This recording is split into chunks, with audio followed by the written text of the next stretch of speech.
Hmm. I am living an extraordinary life, and I realize that there are people who never understand it. You see this avocado? It's one of my favorite memories.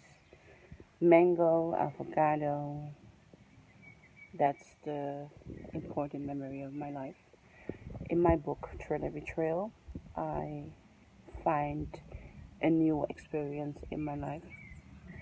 Moving to Haiti, from California to Haiti. I lived for 6 months in Dominican Republic because I was sick as a child.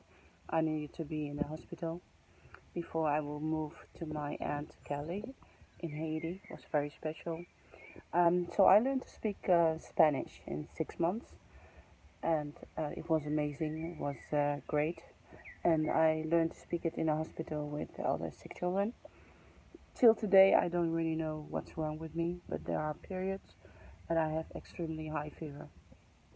Nobody can explain them and how it comes, but it's a part of my system, and I don't know why I have them, and it's really hard on my body, but I always survive it.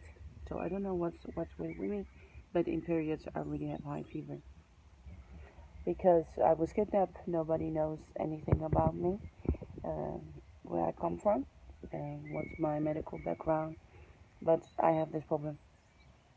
So when I was in Dominican Republic with my father, Michael Jackson, I became very sick, and then I had to be in a hospital for a very long time. And in that hospital, there were also sick children, and they learned me to speak Spanish very fast. I was there for a very long time. If I remember correctly, my grandmother, Katharine Jackson, came to visit me, and it was very nice. She was very lovely, very caring, and I don't know the whole story, but this is what I remember. And because my father couldn't be there, so after when I became better, we moved. I was moved to Haiti, and that's where I learned to love avocados and mangoes because I was watching the flowers grow, and my father told me, Mike Jackson, when the avocado will be like this, he will come back to me. So I was counting, looking at the fruits, looking at the vegetables and the fruit in the estate we had, because we had a very big estate in Haiti near the waterfalls. It's very beautiful, and so this kind of fruits are very important in my life.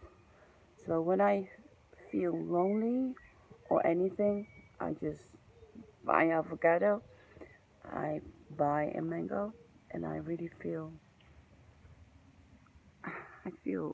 I feel peace. I think everyone has something like that. It can really feel good. Um, Mental health. I'm perfectly mental, extraordinary fine. I keep checking myself every 5 years to find out if I'm finally crazy. And I'm not crazy, people. And I'm also not delusional. I just have some child memories that some people don't want to confirm. But we will see what time brings.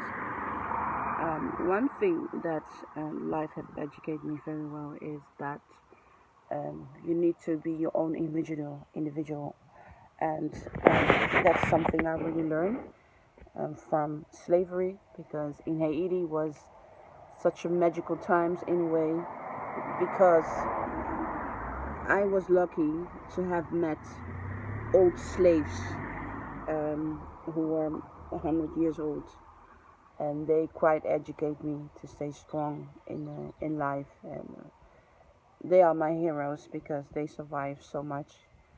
They stories, they scars, they their memories, the way they build up life. I think they were fundamental for the way that I am today. I do not see myself as a weak woman. No, I see myself as a survivor, I see myself as someone who wants to build a future, and I think that's what's life about, self-education.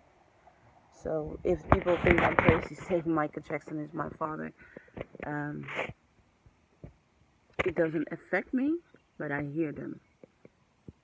And I think it doesn't affect me because I survived so much just to be myself, just to be me. And every day I still have my struggles and I have to work. And the most thing that I'm very proud with, that I'm an independent woman. I make my own money, and I'm very poor right now, but it's okay because I'm doing these lawsuits with the Dutch government about my kidnapping, and it's very demanding. And I need to focus on my emotionally, and I need to focus on my mental health because mental health is a very scary thing if you get there. So try to relax, work in the garden, um, think about positive things.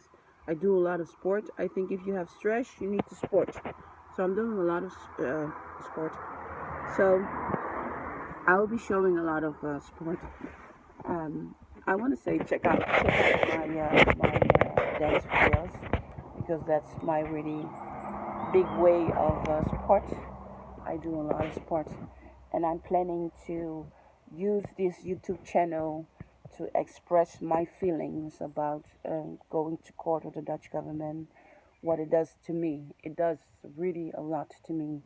Um, I may not look exhausted, but I keep telling my surroundings that I'm exhausted. I'm exhausted because of this drama that I'm going through, because I want recognition of my suffering. I don't expect to find out all the truth or everything that I want, but I want to clear something where I come from and who I am. My father, Michael Jackson, is dead. He's no longer alive, but if he was, I would already sue him. And I tried to sue him, but I couldn't find him after the child protection. And then I knew where he was. Then I found out too late that he was in the Netherlands for 8 years, playing with my son and his grandchild. And I will always defend him, that he's not a pedophile. He's one of the extraordinary artists in the world that I love very much. So, this was my YouTube video today. I really wanted to share this. Um, I hope little by little you get to know me, and I'm hoping people will go and not write my book. I have write my book. Order my book, Thriller Betrayal, and get to know my adventures in Haiti and why avocados and mangoes are so important to me. So I'm really looking for reviews from my book. So if you have a chance, order something, read it, tell me what you think about it. Um, can I convince you that Michael Jackson is indeed my father? That you can imagine what happened. So I'm really looking for this adventure, and I have no idea where it's going to be. But very honest to you, very honest to you guys. And I will give you an update about my lawsuit. If I win, if I lose, if I cry, I will do it. And just want to show my avocado. Have a nice day.